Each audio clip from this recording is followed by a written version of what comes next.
Cheers. Nice one. This is the second award that I've ever got in America, so that's quite nice. Um,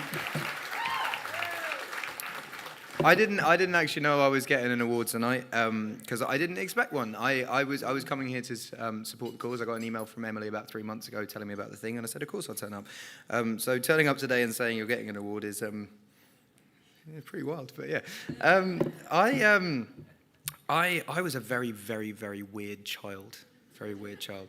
And I had a port wine stained birthmark on my face that I got lasered off when I was very young, and one day they forgot to put the anaesthetic on, and then ever since then I had a stutter, and I also had very, very big blue NHS glasses. NHS is the National Health Service. One day I hope you'll have the same.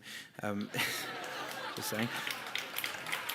And I lacked an eardrum on one side of my face, so to one side of my ear. Stuttering was actually the least of my problems when I went to school. But it was still quite a difficult thing, and the thing that I found most difficult about it was knowing what to say but not really being able to express it in the right way. So I did different speech therapies and stuff, which wasn't very successful. I had homeopathy, which is like herbs and shit where you're drinking a drink and it's all right. But I got heavily into music at a young age and got very, very into rap music. Eminem was the first album that my dad bought me. I remember my Uncle Jim told my dad that Eminem was the next Bob Dylan when I was... say what you want. It's pretty similar, but it's all storytelling. So my dad bought me the Marshall Mathers LP when I was 9 years old, not knowing what was on it, and let me listen to it. And I learned every word of it back to front by the age I was 10. And he raps very fast and very melodically and very percussively, and it helped me get rid of the stutter. And then from there, I just kind of carried on, did some music, and now I'm here. But it's. I think the one thing I wanted to convey in my speech today for not so much the adults here, because I feel like the adults are fine. You're all sorted. Everyone here's got a lot of money and everyone's chilling.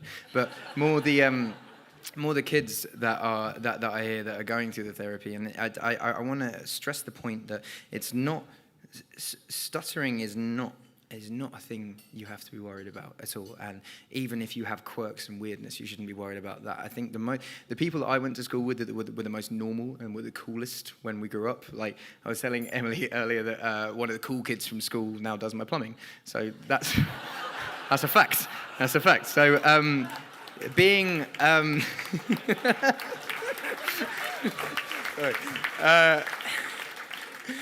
My thing that I wanted to stress most tonight is not necessarily to shed light on stuttering or make it a thing. Is to just stress to kids in general is to just be yourself, because there's no one in the world that can be a better you than you. And if you try to be the cool kid from class, you'll end up being very boring and doing plumbing for someone that you don't really want to do plumbing for.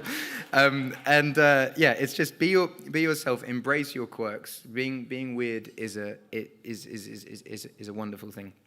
And it has led for so many creative people, and not even just creative people. Like you own a fucking football team now. That's pretty cool.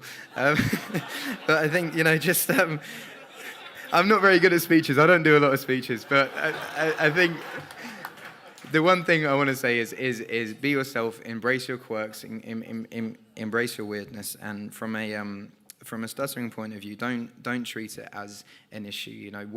Work through it and get the treatment that you want to get, but don't ever treat it as an issue, and don't see it as a plight on your life, and carry on pushing forward. And I did all right. You can do all right as well. Emily did all right. Nice one. Thank you.